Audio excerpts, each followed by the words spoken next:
Bien que la Maison-Blanche du président américain Biden puisse sembler plus favorable pour les migrants d'Amérique centrale que son prédécesseur, peu de choses ont changé sur le terrain.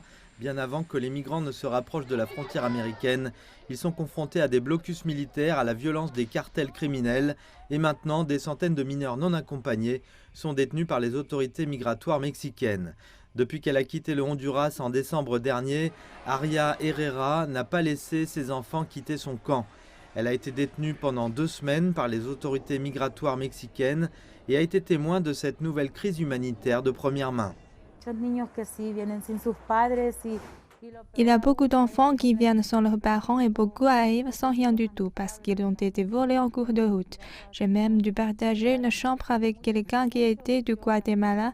Ils l'ont mis avec nous pour qu'ils ne pleurent pas autant parce que beaucoup d'entre eux pleurent quand leurs parents ne viennent pas pour eux. C'est terrible à voir. La libération des centres de détention pour migrants mexicains est accordée aux enfants migrants une fois que leurs parents viennent les chercher, ce qui n'est pas très courant selon Maria. Si les parents sont en Amérique centrale, vivent dans la pauvreté, comment peut-ils se rendre au Mexique? C'est pourquoi tant d'enfants fuient en premier lieu parce qu'ils voient la pauvreté dans laquelle vivent leurs parents. Sans parents ni tuteurs, il n'y a qu'une seule autre façon officielle d'être libéré lorsque les enfants deviennent légalement adultes. Bien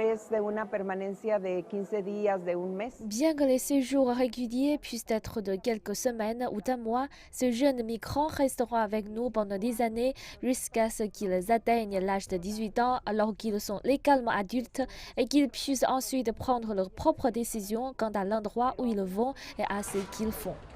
À mesure que les tendances migratoires changent, de nombreux enfants d'Amérique centrale arriveront à l'âge adulte en prison.